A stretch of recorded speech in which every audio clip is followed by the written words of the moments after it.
Sortir du corps, en fait, c'est quelque chose qui a toujours eu lieu pour moi, puisque ça arrivait quand j'étais petit.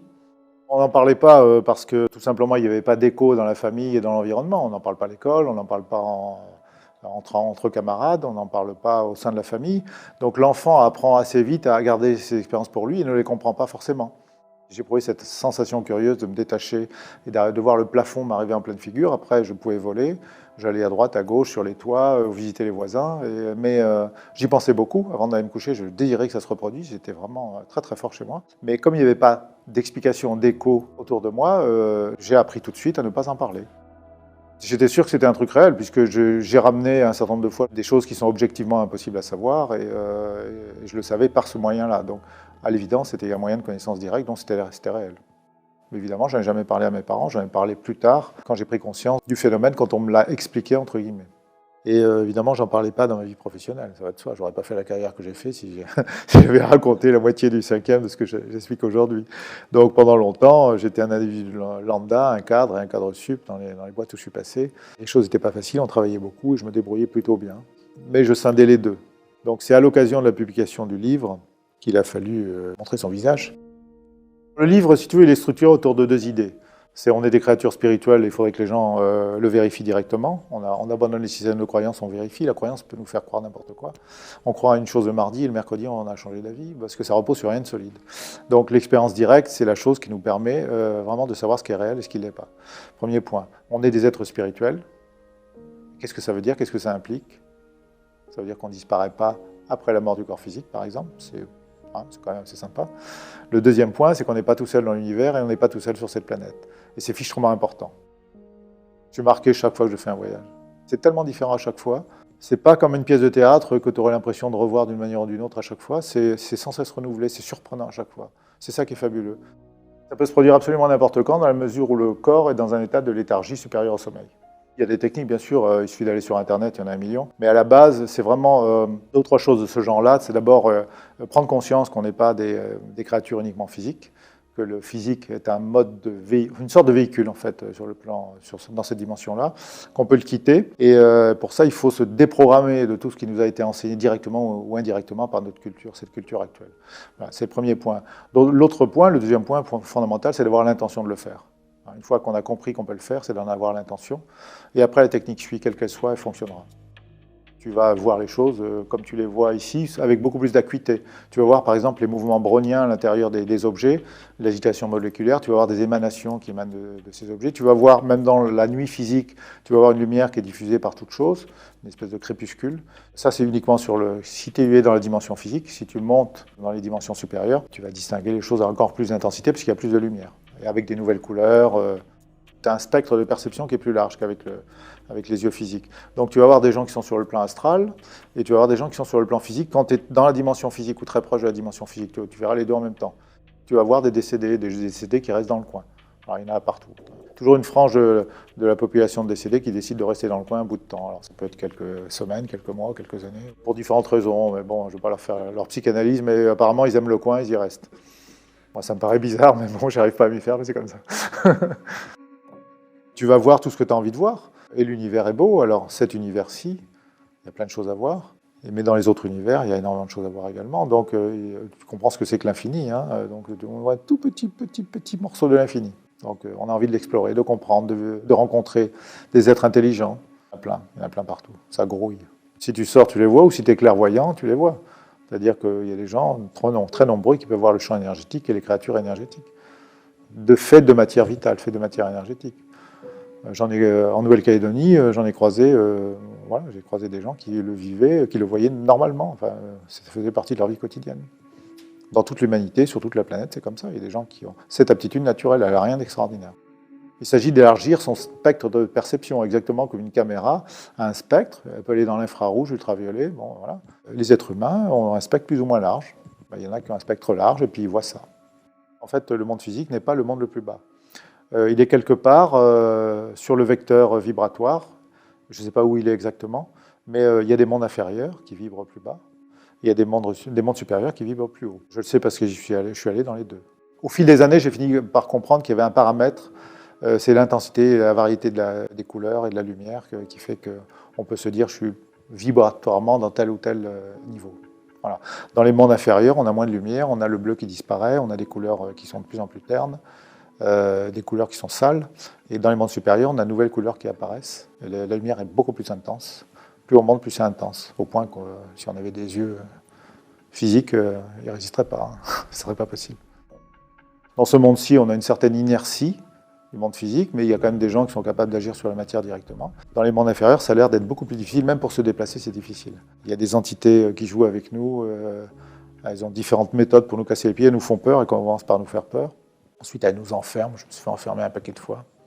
J'ai mis des fois longtemps à comprendre comment il fallait sortir, comment on pouvait sortir, parce que c'est pas en luttant que tu sors, par exemple. Voilà, ça, c'est, voilà. J'ai mis 10 ans à comprendre ça. Plus tu luttes, plus ça se referme sur toi. Tu t'en fiches complètement, dire bah, tu m'as enfermé, c'est bien. Ben, je ne joue pas. Bon, moi, je suis très bien ici. D'ailleurs, je vais y rester 100 ans. Voilà.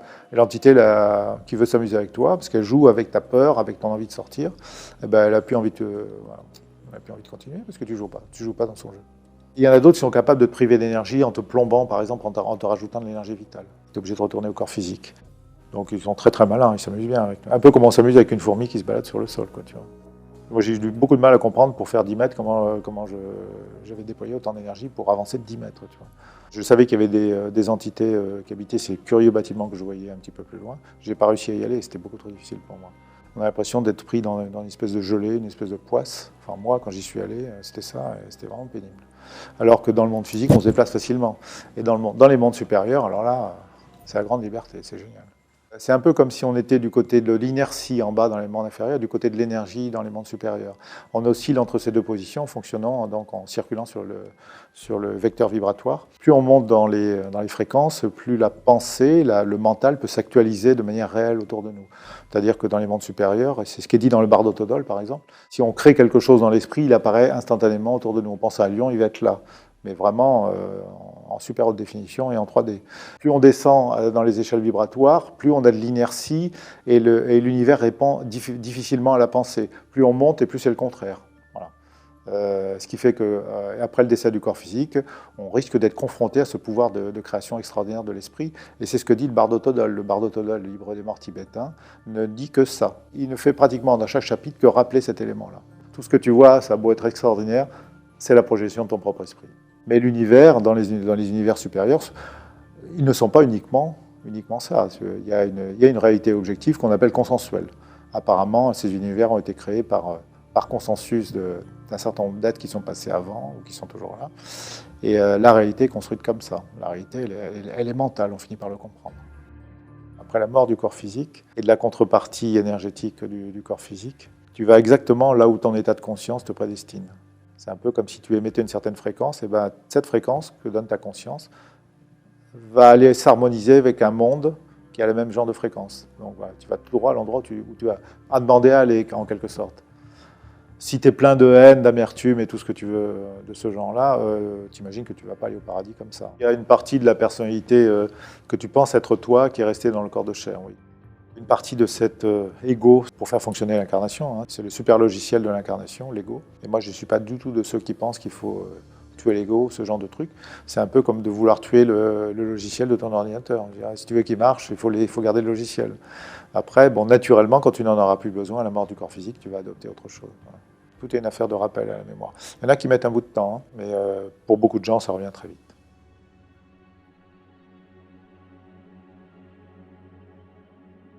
Déjà, je vais expliquer ce qu'on ressent. C'est un sentiment de liberté et de joie profonde. Tu es parcouru de vitalité, une vitalité prodigieuse. Mais pas une vitalité au sens, c'est pas une excitation comme si tu avais bu du café, ce genre de choses. C'est la vie même qui circule en toi. Tu vois. Et la liberté avec un grand L. Tu te sens une incroyable liberté. C'est pas imaginable quand on est dans le monde physique. Et c'est ça qui nous fascine, c'est ça qui fait qu'on a envie de recommencer. On parle de la liberté en souvenir de ce qu'est la vraie liberté. Cette vraie liberté, elle est là-bas, dans cet état-là. Donc la liberté, la joie, la lucidité, c'est très important. Notre lucidité est supérieure à celui qu'elle est dans le monde physique. De ce point de vue-là, on se rend compte qu'on est des dormeurs dans le monde physique. On est en quelque sorte, parce qu'on est assommé par le costume de chair, on dort, comme si on était drogué. Quand on émerge de la structure physique, on devient d'un seul coup beaucoup plus lucide. Les choses sont beaucoup plus claires, ça va beaucoup plus vite. Imagine un moment où tu essaies de raisonner alors que tu es endormi. D'accord? Bon, tu as une journée de travail, tu es vraiment crevé, tu as pas assez dormi les derniers jours, etc. Tu dois réfléchir à un problème quel qu'il soit, ça a du mal à démarrer, toi. Et puis un autre jour où tu penses à la même chose, mais tu es vachement reposé, tu es en forme, et là, bouh, ça va beaucoup plus vite. Bah, tu transposes ça, et tu le multiplies par 10, par exemple, et tu as une idée de ce qui se passe quand tu es dans le véhicule astral. C'est la liberté même. C'est un état d'être. Même, à la limite, si tu restes à l'endroit où tu es, tu te sens libre. Et effectivement, le fait de voler, de circuler en volant, c'est prodigieux, hein, c'est le rêve de l'être humain. Mais en fait, c'est un souvenir qui est inscrit en lui. Le souvenir de ce qu'il a un peu oublié pour l'instant. Mais c'est notre état naturel. On est des êtres libres. Au fur et à mesure où on monte en vibration, on n'a plus besoin de rechercher l'amour parce qu'il est en toute chose, à l'intérieur de nous, dans chaque parcelle qui constitue notre être. Mais il est autour de la même façon et distribué également. Donc ce qui fait, c'est un peu comme si on était de l'eau dans de l'eau. Il n'y a pas besoin de se déplacer ou de faire quoi que ce soit pour en avoir plus. La problématique est différente. Ici, on a, à cause du voile de l'ignorance et de l'oubli, on a le réflexe d'aller chercher plus d'amour. On peut voir la vie physique d'ailleurs comme étant l'espèce de course à plus d'amour, plus de sécurité, plus de chaleur, de reconnaissance qui est une forme d'amour. Dans les mondes supérieurs, on baigne dans l'abondance, donc on n'a pas à rechercher plus, on ne peut pas avoir plus parce qu'on a déjà tout ce qu'on peut avoir. Donc la raison pour laquelle on va se déplacer, explorer, essayer de comprendre, continuer à vivre son évolution, c'est pas pour rechercher plus d'amour, parce qu'on a déjà tout. C'est par curiosité, soif d'apprendre, d'évoluer, de comprendre, de sentir. Dans les voyages hors du corps, on va rencontrer d'autres types de civilisations. Ils ont une autre manière d'aborder les choses, ils règlent leur population. Ils ne se déploient pas, ils ne se dupliquent pas à l'infini, par exemple. S'ils ont l'occasion d'être 100 milliards, ils vont peut-être s'arrêter à 10 ou à 5, je ne sais pas. Donc il y a une espèce d'autogestion des espèces avancées dans lequel à un moment ils se disent bon ben voilà. Surtout si imagine que tu vis 10 000 ans, tu ne vas pas faire un gosse par an, tu vois ce que je veux dire, au bout d'un moment, mathématiquement il va y avoir un problème. Ou alors il va falloir envahir l'espace dans toutes les directions. Mais bon. Donc dans les civilisations avancées, il y a une autorégulation naturelle. De la même façon, les transactions s'opèrent sur un mode non financier, et pas basé sur l'argent, c'est autre chose. Le travail également dans un concept complètement différent. Il n'est pas absolument nécessaire de travailler dans les civilisations avancées. Tu peux très bien travailler, on va dire n'importe quoi, à 40 ans et puis prendre 3 siècles de vacances. Ça pose de problème à personne. Le comportement humain est basé sur la survie. À 99,99%, il est basé sur la survie. Donc effectivement, on est sur du trading d'amour, de sécurité, de nourriture et de sexualité, ce qui est une seule et même chose, c'est la survie. Et là, on est sur une autre économie. C'est l'économie de l'amour et dans cette économie-là, c'est que l'abondance qui règne. Il n'y a pas de concept de rareté. C'est en ça que les conspirationnistes se gourrent énormément. Ils pensent que les extraterrestres nous ont envahis et cherchent à nous manipuler pour nous piquer quelque chose. D'abord, cette planète, elle n'est pas à nous. Ils étaient là avant nous. Ensuite, ils sont dans l'abondance, dans l'extrême abondance. Mais qu'est-ce que tu veux qu'ils nous volent? Il faut réfléchir 2 secondes. Ces gens-là, ils sont capables de voyager plus vite que la lumière, de voyager partout. Ils sont capables d'avoir tellement de matériaux qu'ils sont capables de faire des vaisseaux immenses. Mais qu'est-ce que tu veux qu'ils nous volent? Ils sont capables de produire de la matière comme ils le veulent et de l'ordonner comme ils le veulent. Ils sont capables de produire des matériaux intelligents qui sont autogénérés, autosoudés, etc. Ils sont capables de choses. Un primitif, je ne sais pas, je dis n'importe quoi, d'il y a 10 000 ans, moi, j'aurais rien à lui voler. J'ai mon téléphone portable, j'ai ma bagnole, j'ai machin. Qu'est-ce que tu veux que j'aille lui piquer son morceau de caillou avec lequel il taille ses haches? On a exactement ce raisonnement-là.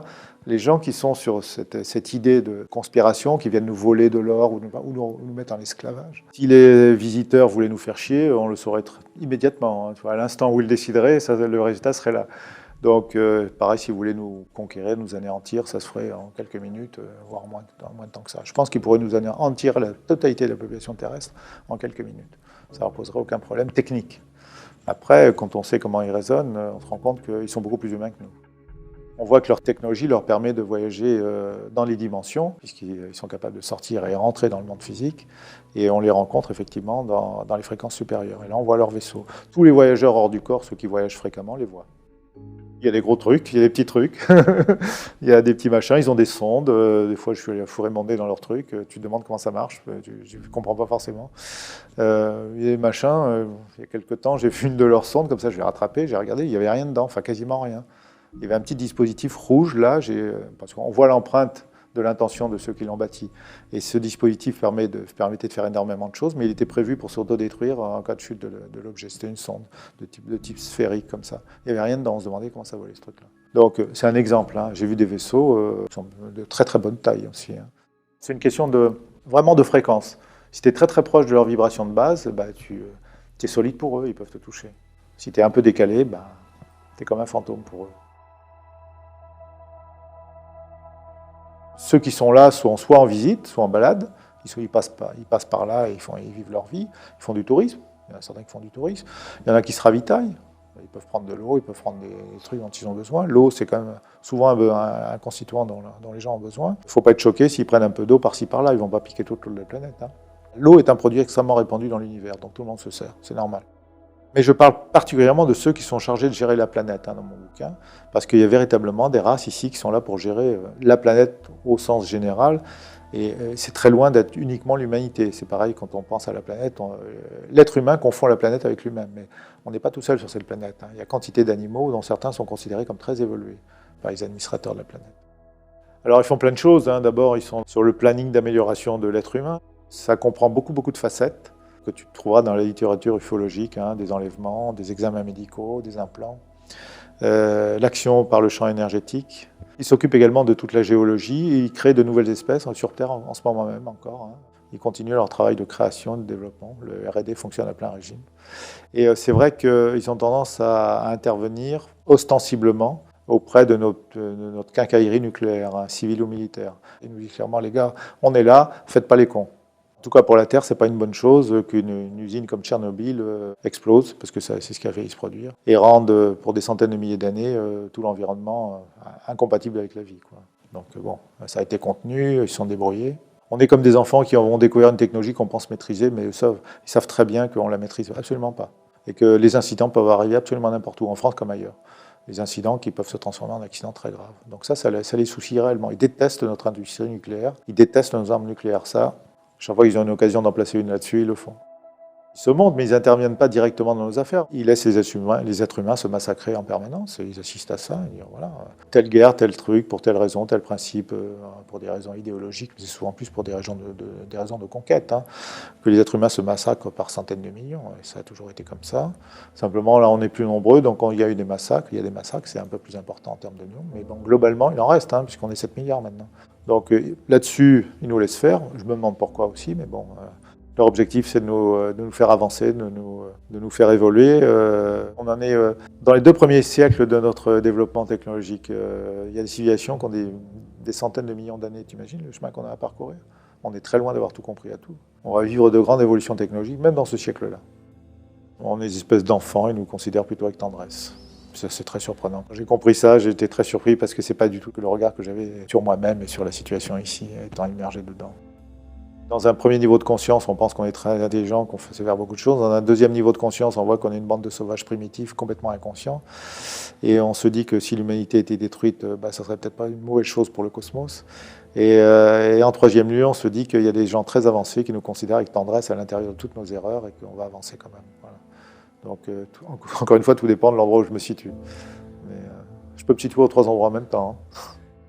Mais les êtres supérieurs nous voient comme des enfants qui ont accepté une épreuve particulièrement difficile, et souvent ils sont passés par cette épreuve-là. Ils ne nous jugent pas du tout comme des créatures inférieures. D'un point de vue de l'esprit, il n'y a pas de créature inférieure. Les êtres sont tous égaux, il n'y a pas de hiérarchie. Après, techniquement, le matériel qu'on utilise est plus ou moins avancé, nous permet de vivre plus ou moins de choses. Donc oui, le corps humain, tel qu'il est actuellement, a peu de possibilités, mais ces possibilités sont en train de s'améliorer. C'est voulu comme ça depuis le début. Mais si on s'attache uniquement à ce qu'il y a autour de nous, c'est-à-dire la nature, les animaux, les insectes, et qu'on touche la dimension simplement énergétique. On n'est pas dans les trucs extravagants. Hein. Dans la dimension énergétique, il n'y a pas de hiérarchie au sens où on le conçoit, nous, au point de vue physique ou mental. On va dire. Il n'y a pas de hiérarchie. Et on sent, par exemple, l'intention d'un insecte est très forte, équivalente à celui d'un être humain. Pourtant, sa masse biologique est beaucoup plus faible. Une plante a une énorme intention également. Donc on se rend compte que la hiérarchie en termes de puissance, d'action, elle n'est pas ce qu'on croyait être. Et on voit plus ça comme une espèce de foisonnement, de bouillonnement, d'unité, dans lequel tout circule, tout s'interprète, et tout échange avec tout. C'est plus comme ça qu'on le voit. Et où placer de la hiérarchie là-dedans? On perd pied, on ne la trouve plus. Tout est conscience, tout a une intention. Et quand on le voit directement par l'expérience, on se dit « Ouf, j'avais vraiment cru être important ». J'avais vraiment cru être intelligent, j'avais vraiment cru être au sommet de l'évolution terrestre. Ce n'est pas le cas.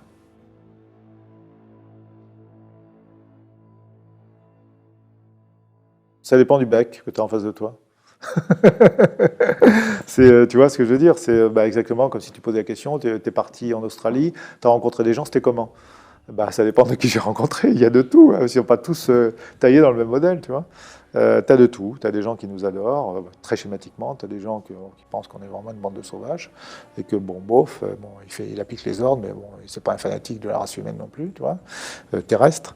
Parce que la séparation qu'on fait entre les êtres humains terrestres et les non terrestres est complètement artificielle.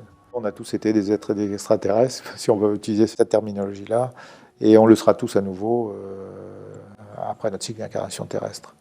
Donc, tout dépend du regard, à quel niveau tu jettes ton regard sur ce qui se passe. Si tu adoptes la vue satellite, tu verras les choses d'une manière différente. On ne s'incarne pas ici pour l'éternité. On n'est pas des humains terrestres pour l'éternité. Quand tu retrouves les mémoires, tu te souviens de ça. Tu sais qui tu es. Mais en fait, c'est un voile un peu épais, mais il ne faut pas grand-chose pour l'écarter et dire bah tiens, ça a toujours été là. C'est un peu comme si on avait joué à se perdre et à s'oublier. Mais c'est un jeu. Tu as souffert quand tu étais dans la cour de récréation, tu étais petit, tu avais 3 ans.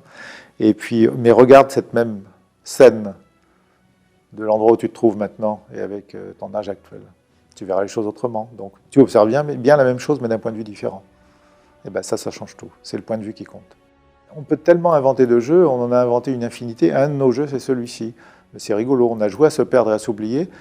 Pourquoi est-ce qu'on fait ça? Je donne un exemple. Imagine que tu te promènes ici sur la planète et que tu rencontres le Christ, un être absolument exceptionnel, avec une radiance prodigieuse, et qui te disent, et que tu comprennes à son contact que tu peux devenir comme lui.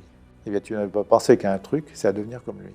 Parce que tu es tellement ébahi de ce qu'il est, de ce qu'il est capable de faire et de ce qu'il est, et que tu es pénétré de l'idée que c'est possible pour toi d'arriver dans cette situation-là, dans cette position-là, mais tu ne penses plus qu'à ça.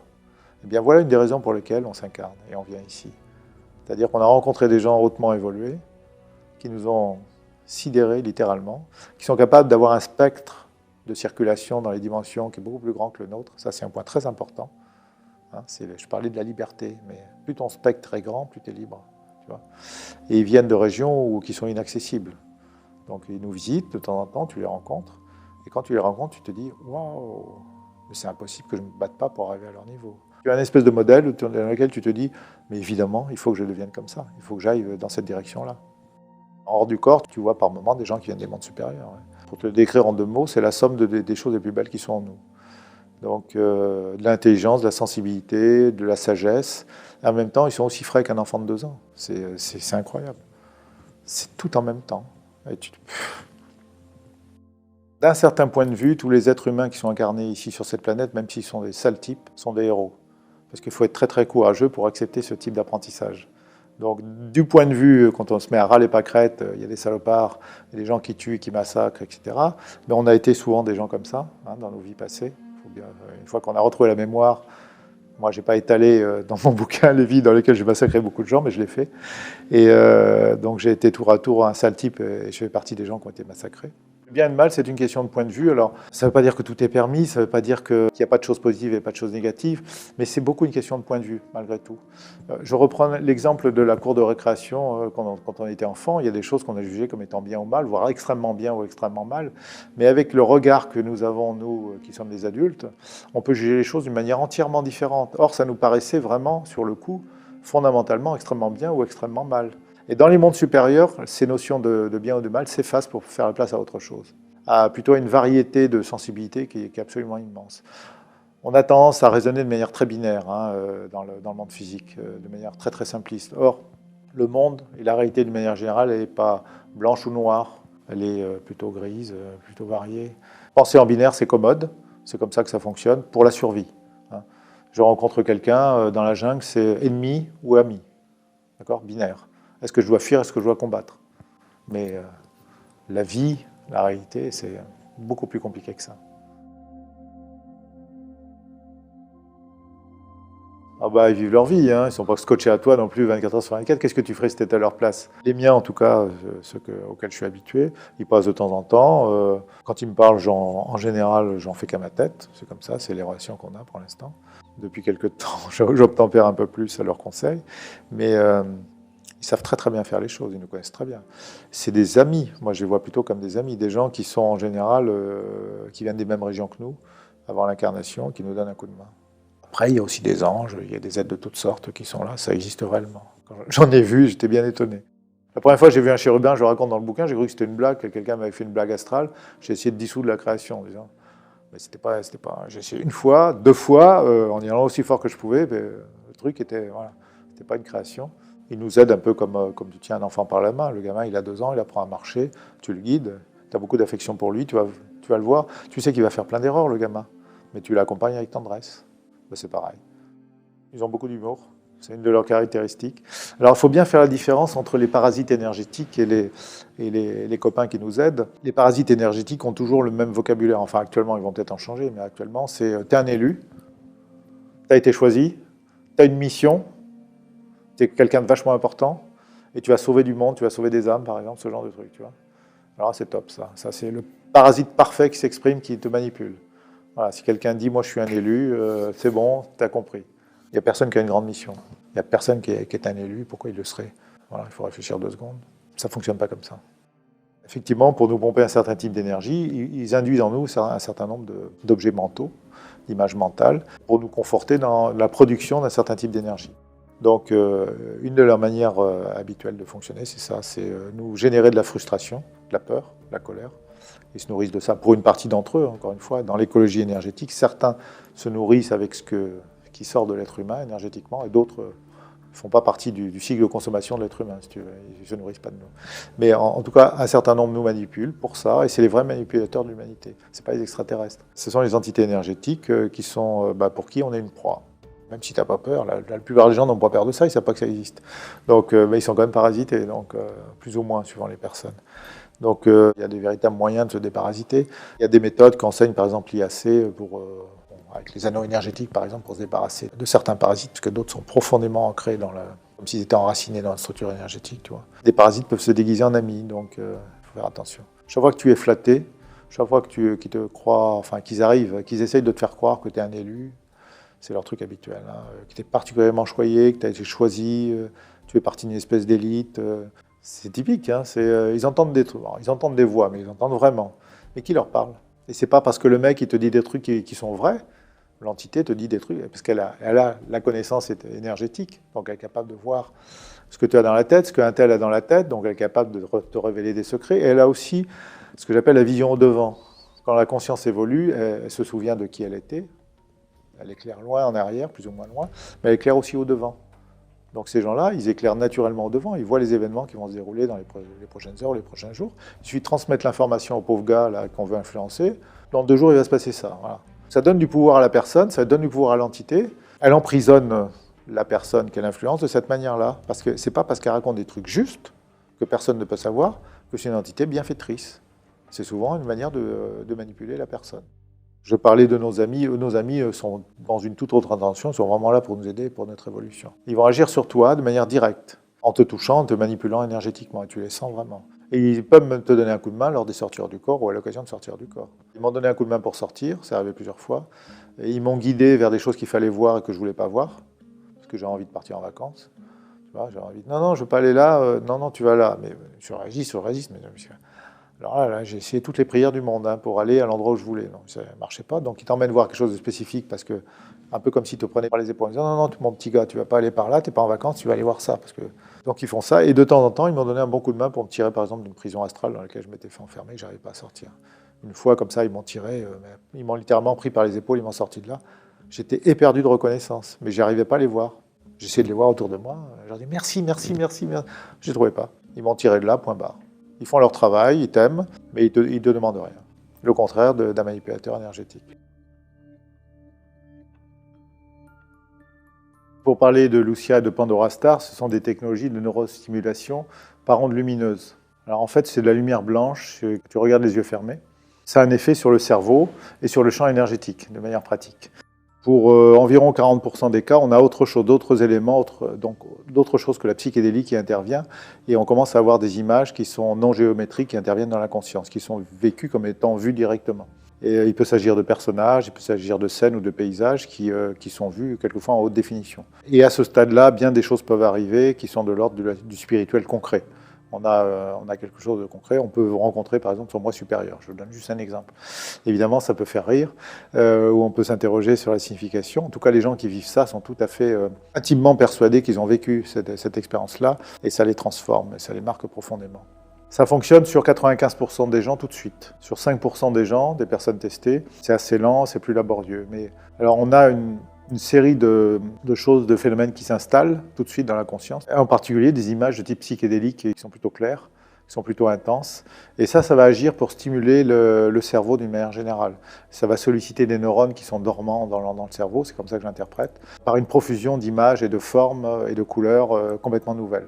Ça donne une espèce d'éveil de la conscience, qui est complètement physiologique, complètement logique et compréhensible, qui fait que les gens vont mieux réguler leur corps, leur sommeil par exemple, ils vont mieux mémoriser les choses, dont leurs rêves, et ils vont se sentir beaucoup plus sereins et plus aptes à prendre des décisions dans leur vie ordinaire. Donc les effets se prolongent dans la majeure partie des cas sur les jours et les semaines qui suivent, et quelquefois il y a une espèce d'effet cliquet qui fait que la personne a acquis un état où elle demeure perpétuellement. Enfin apparemment, on a presque un an de recul maintenant sur les premiers cas.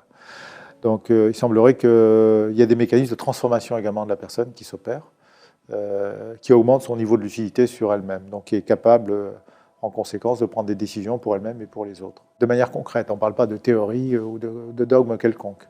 Pour les gens qui voient le champ énergétique, ils sont de plus en plus nombreux, on observe qu'il y a une montée en fréquence, donc une dilatation du champ énergétique, qui est à ce moment-là capable de, par exemple, rentrer en communication avec ce qui l'entoure.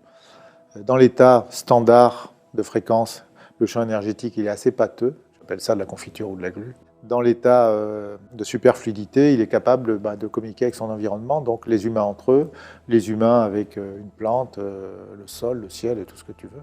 Et on observe que dans cet état de superfluidité énergétique, les gens sont plus aptes à rentrer dans les processus de guérison. Donc un magnétiseur va agir beaucoup plus facilement sur quelqu'un qui est en état de superfluidité énergétique. Il va agir plus vite et de manière plus franche, plus nette. Donc ça donne lieu également à une modification du niveau de la conscience, puisque les deux sont liés, il y a une espèce de lien un peu élastique entre le niveau vibratoire du champ énergétique et le niveau vibratoire de l'état de conscience. Donc l'un va entraîner l'autre, ce qui fait que l'état de conscience peut susciter l'état énergétique.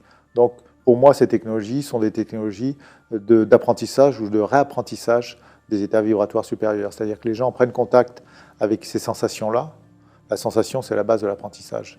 Exactement comme quand on a été, je sais pas, on a eu un accident de la route, on a eu les jambes pétées, on va utiliser des béquilles pour retrouver sa sensibilité et apprendre à marcher. Donc les technologies de neurostimulation, comme Lucia ou Pandora Star, vont permettre aux gens de retrouver le contact avec ces sensations, et très vite, le plus rapidement possible, c'est ce que je recommande, c'est d'apprendre à ressusciter, à recréer ces états vibratoires uniquement par l'évocation mentale. Et ça fonctionne très bien. C'est un espèce de marchepied, une ou deux marches pour aller vers les états vibratoires supérieurs. Une fois qu'on est sur la troisième marche, eh bien, on laisse ça de côté, on passe à autre chose. Sous Lucia, on a un pourcentage non négligeable de personnes qui sont directement influencées par une créature non physique, voilà, qui peut la soigner pendant une demi-heure. Ça arrive assez souvent. Donc les gens sont touchés, manipulés, guéris quelquefois au cours d'une séance Lucia, simplement parce que la technologie les fait monter en énergie, donc ils deviennent accessibles à quelqu'un qui descend en énergie, si tu veux. Les personnes se rencontrent. Donc ils sont là, on n'a jamais été seuls, on n'a jamais été isolés. On a cru qu'on l'était, mais c'est faux.